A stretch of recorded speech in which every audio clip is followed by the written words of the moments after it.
We're getting back to our roots, remembering who we are and the wisdom we have. We all have the same wisdom. Ancient wisdoms, native spirituality, sweat lodge, Ayurvedic wisdom.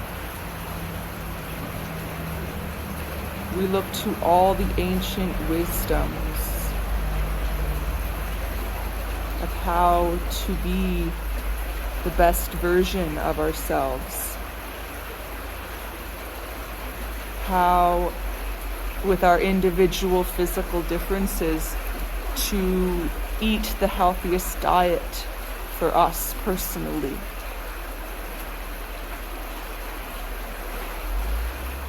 And that's the Ayurvedic wisdom. Over 5,000-year-old wisdom.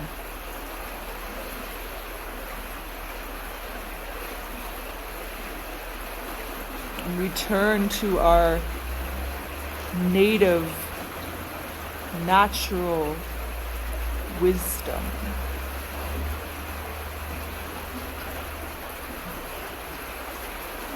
This person has immersed themselves in native spirituality, Ayurvedic wisdom for their own personal physical needs, with certain exercise and certain diet.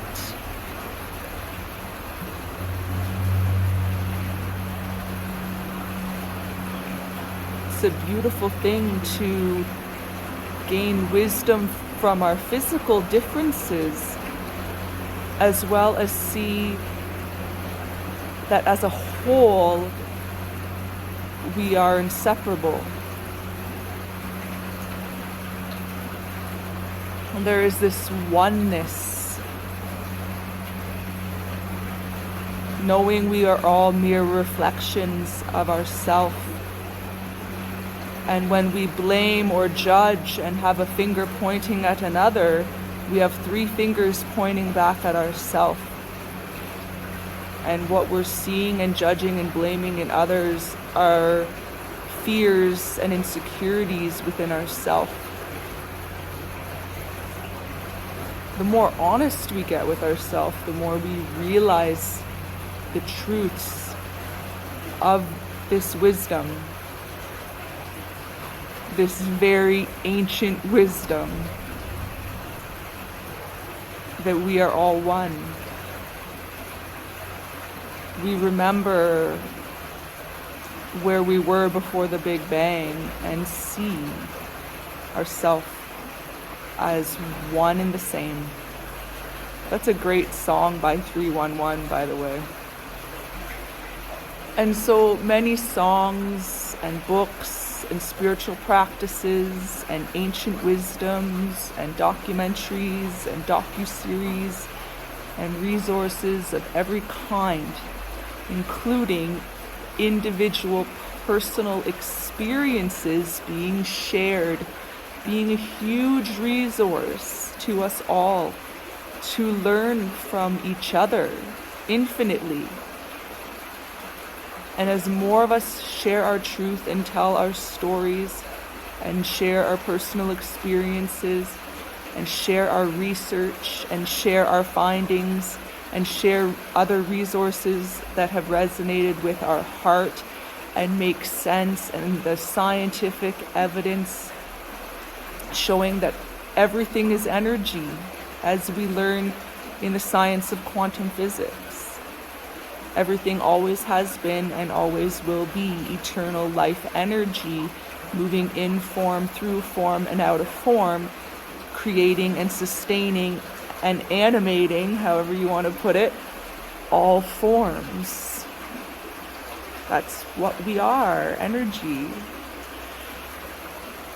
Animating, sustaining, enjoying these forms for the better, for the good, when we are in alignment with our truth and what we truly intend to be, do, and have, we are in alignment with being, doing, and having all we truly intend to have. We have it all. We have enough of everything.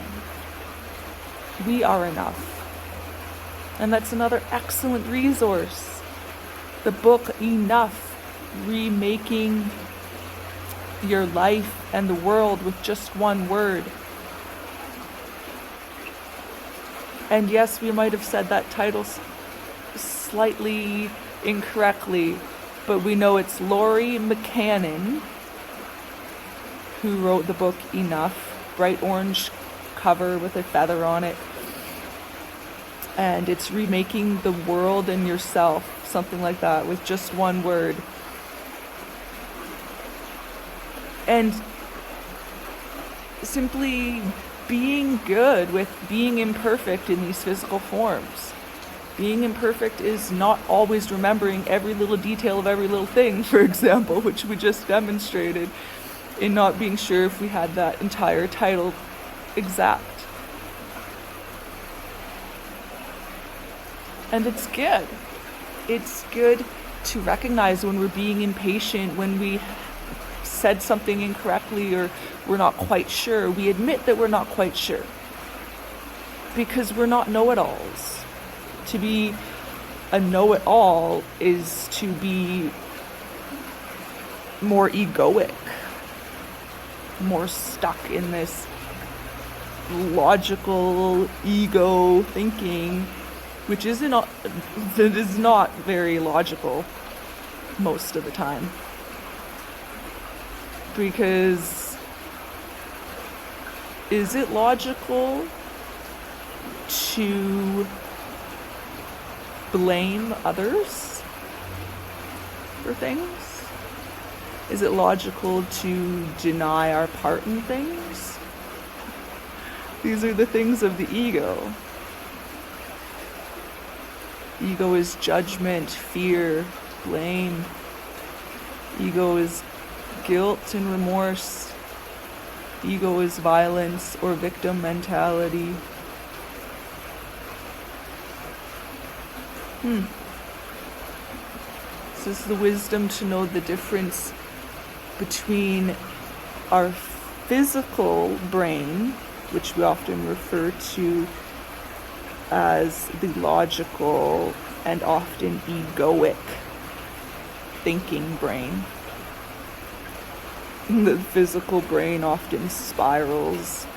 I've heard some people call it like a squirrel in a cage or a hamster on a hamster wheel, where we're just going around and around in circles, feeling guilty or remorseful or vengeful and judgmental, and we're gossiping, and we're saying things behind people's backs, or blaming others, not seeing our part in things, being resentful, being afraid, having a fear-based mentality. And another excellent resource that just came to mind is Gabrielle Bernstein's book, The Universe Has Your Back. The universe has our back. We have our back. We all have our own back. By helping others, serving others, and being of service and giving self-care to ourselves. Filling ourselves up with so much love, it has to overflow. And our primary purpose and our primary experience and our primary thoughts, feelings, and actions are on love and freely sharing resources.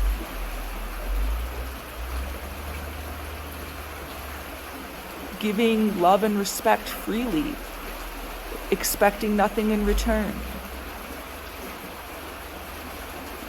Having acts of kindness each day throughout the day and not looking for anything in return. Just having faith that everything works out for our highest good. And everything up until this point and moving forwards has happened for a reason. And when we're open to love, we recognize the opportunities more. We see the synchronicities more. We see the silver lining in things and the lessons to be learned from things. Sometimes hard lessons. But it's because we needed to learn it. Our individual part of the energy field, our individual part of our whole self, had to learn that lesson based on previous experiences, either in this form or other forms. And this is the karmic debt we put on ourselves when we're focused on guilt and remorse, when we're focused on a victim mentality, or we're focused on getting revenge on ourselves. So we experience similar things that we didn't enjoy either previously in this life or in other physical forms, in other physical lives. And once we grasp the fact that we have been talking about karmic debt over and over and over again, karmic debt has been a thing, an eye for an eye has been a thing throughout ancient history. But it's not ancient history if we keep repeating the same thing over and over again, expecting a different result. We only make the eye for an eye and karmic debt ancient history when we let it go and we say we forgive 100% everything that's ever happened since forever. And moving forwards, we forgive everything that happens. It's all forgiven. We forgive ourself. All is ourself. We are all one. The oneness that Gabrielle Bernstein talks about in her book, The Universe Has Our Back, or Your Back. This is the way of the cosmos since before the Big Bang and ever since the Big Bang. We have been and will always be one. One, one, one, one.